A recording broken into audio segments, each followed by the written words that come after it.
The sun had already slipped behind the trees before anyone realized these girls wouldn't come home.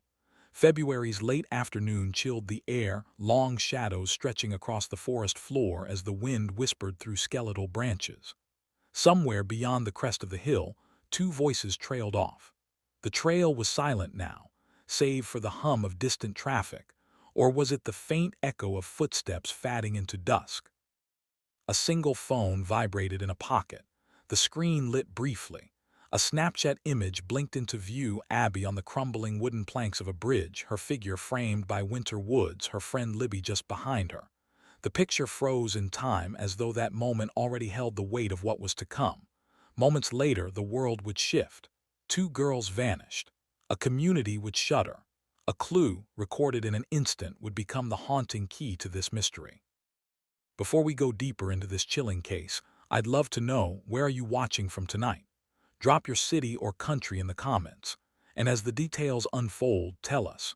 Do you believe this was the work of foul play, or could it have been something else entirely?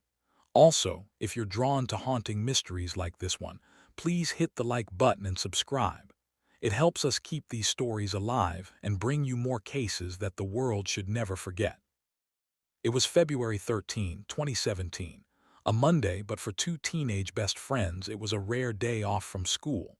In Delphi, Indiana, a small town nestled amid farmland and woodlands, life often passed quietly.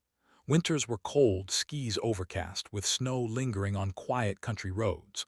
The girls were students at Delphi Community Middle School. Abigail Abby Williams was 13. Liberty Libby German was 14. They shared a bond of shared laughs, school projects, and dreams whispered between lockers. Their classmates knew them as cheerful, creative, the kind of friends who slipped notes into each other's book covers and planned sleepovers weeks ahead. That morning, Libby's older sister, Kelsey, dropped the girls off near the old Monon High Bridge Trail east of town. The bridge itself was an aging relic, once part of an old railroad line, now converted into a walking trail. Its planks were weathered and uneven, some missing altogether, suspended 70 feet above the shallow creek below. For the people of Delphi, it was both a landmark and a warning, a beautiful but treacherous structure where children dared each other to walk the length. Their plan was simple: walk, take pictures, enjoy the woods, and come back by early evening. The weather was cold but not bitter. Light snow crusted branches overhead. The trail lay silent except for the crunch of their boots through leaf litter. They giggled, stopped for photos, and shared moments like so many young friends their age, unaware that the forest was holding its breath.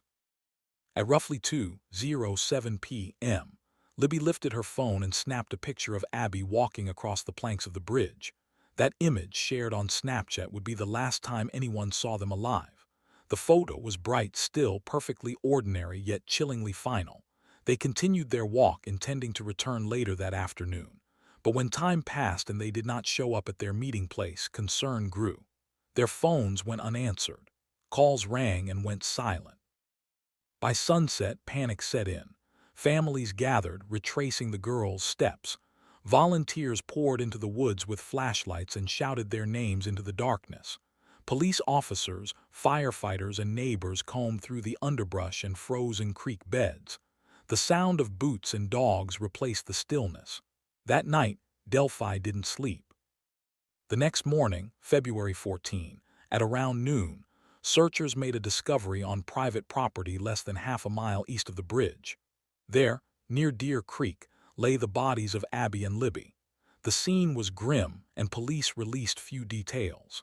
The town of Delphi, population just under 3,000, was thrust into national headlines overnight. The sense of safety that had defined the small community evaporated. From Libby's phone, investigators recovered chilling evidence.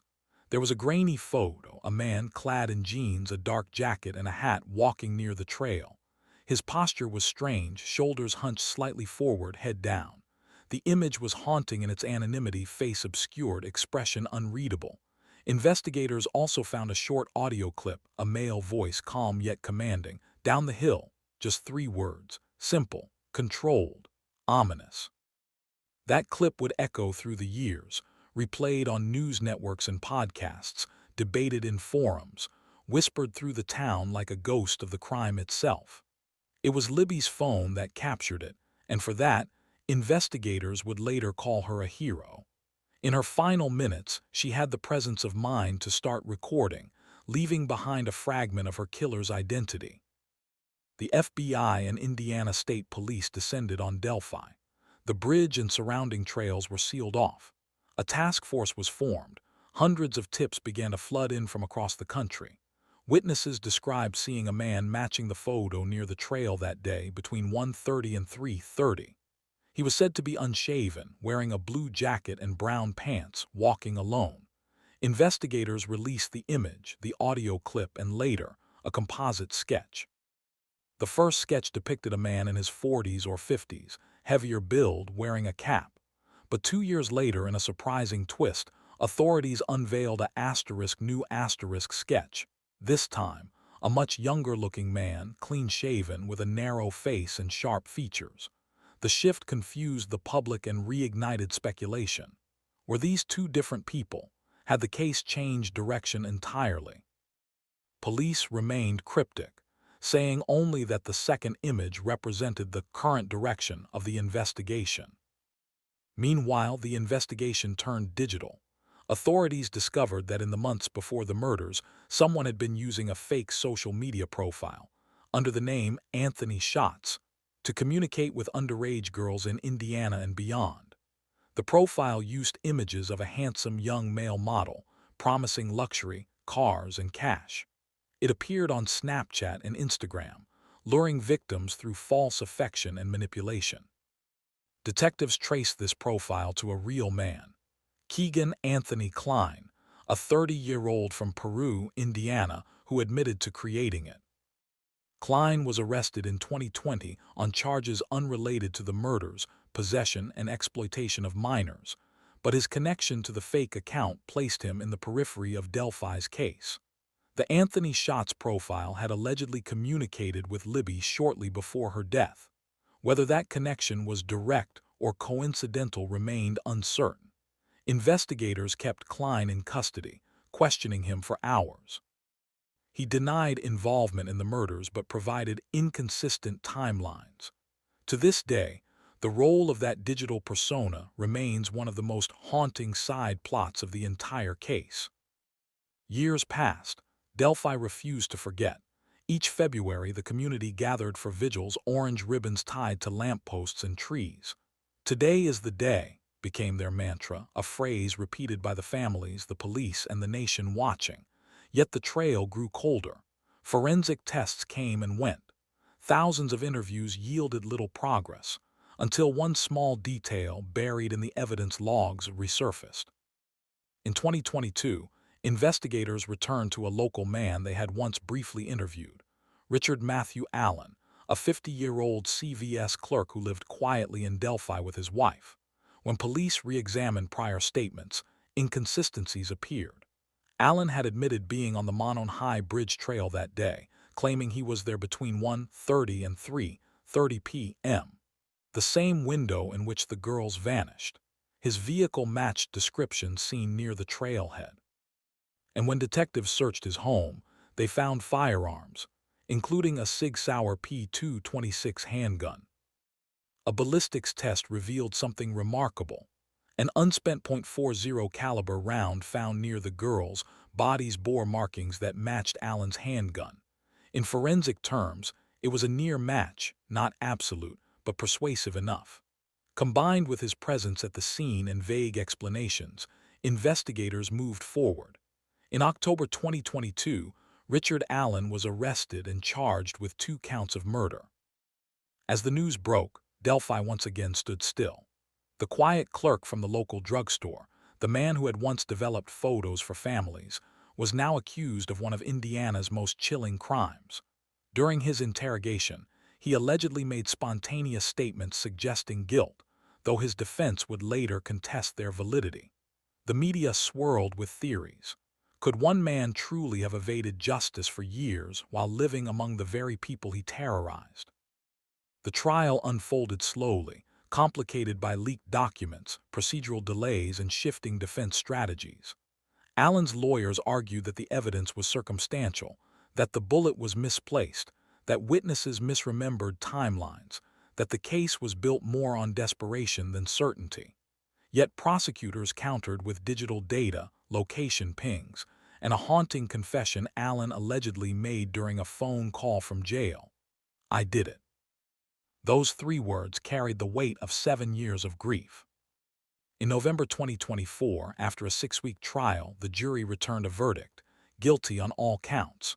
Richard Allen was sentenced to 130 years in prison. The families of Abby and Libby wept quietly in the courtroom. For them, justice had come, but closure was more elusive. Even with a conviction, unanswered questions lingered. Why did he do it? Did he act alone? What drove him to target 2 innocent girls on an ordinary day off from school?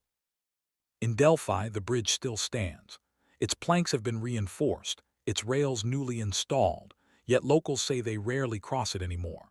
Some say it feels haunted not by ghosts, but by memories.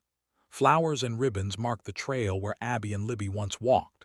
Visitors leave notes, drawings, even stuffed animals.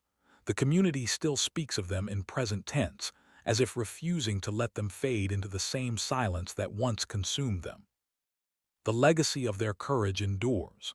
Because of Libby's quick thinking, the killer's face and voice were captured. Her recording changed the course of the investigation, proving that even in the most terrifying moments, bravery can speak louder than fear. Investigators have since used the Delphi case as a teaching example in digital evidence recovery and small-town investigative coordination. But perhaps the most haunting aspect of this case is what's known. It's what is. Some believe Allen didn't act alone. Others question whether the Anthony Shots account played a deeper role than the courts revealed. Rumors of deleted data, discarded leads, and anonymous witnesses continue to circulate. Delphi remains divided between relief and doubt. Tonight, let us remember Abby. Let us remember Libby, 2 friends bound by laughter, captured in one final photo that would become evidence and elegy. Their story began on an ordinary day and ended in a mystery that shook an entire nation. The case stands as both a tragedy and a testament, proof that in a world of shadows, even the smallest act of courage can light the way to truth.